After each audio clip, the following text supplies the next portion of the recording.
Our country is being threatened from enemies within,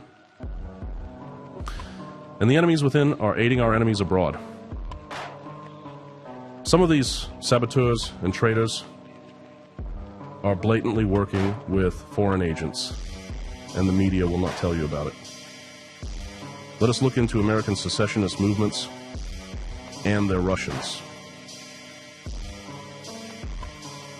In Alexander Dugin's book, Foundation of Geopolitics, he says, Russia should use its special services within the borders of the United States to fuel instability and separatism.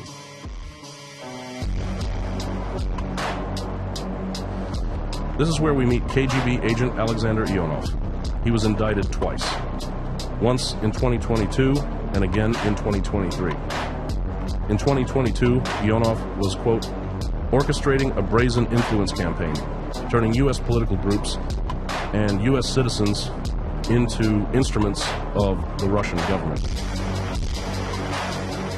He, 4 American citizens, and 2 other KGB handlers, Yegor Popov and Alexei Sukhodolov, were caught running a communist black power and reparation group. The 4 U.S. citizens indicted are Omali Yeshitela, chairman of African People's Socialist Party; Penny Hess, chair of African People's Solidarity Committee; Jesse Neville, chair of Uhuru Solidarity Movement; and Ghazi Kodzo, founder of Black Hammer Party, formerly an Uhuru member. The third unnamed political group in California, mentioned in the indictment, which also operated as a KGB front group, was identified as the secessionist group, Yes California, founded by Louis Marinelli. The Texas nationalist movement was not named in these indictments, but their representatives have attended the same anti-globalization movement of Russia, organized by Ionov, as well as the African People's Socialist Party and Yes California. Pictured is Nate Smith of the Texas nationalist movement with Ionov in Russia. These are so-called Texan nationalists receiving money from and hanging out with communists.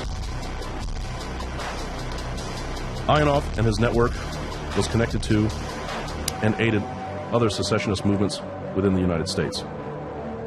And their members have admitted to going to their conferences in Moscow.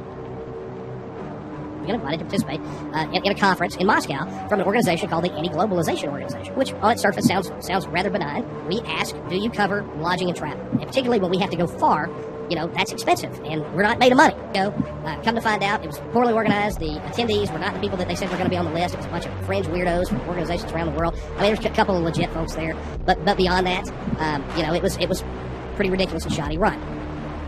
The first conference was so bad that they went back to another. Travel expenses, presumably paid again, courtesy of the Russian government. They invited us to their next conference. We agreed to participate in that, given certain conditions.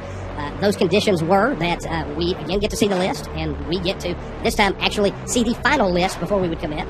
They provided it to us. Second conference, they covered lodging, they covered the travel, and then we went, and it was a disorganized mess, and it was the same situation, and that was it. We never talked to them again, right?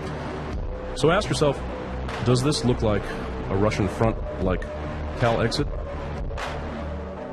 Or are the leaders of the so-called Texas nationalist movement so incredibly stupid that they did not realize that Ionov was a communist, or that the anti-globalist movement of Russia was communist, who helped guide communist organizations in the United States, that the leaders were so intellectually inept that they did not think how it would look receiving funds from foreign nationals who also happened to be KGB.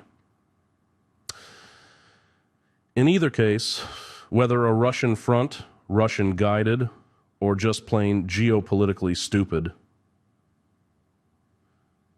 would you trust this group of people to lead your state into secession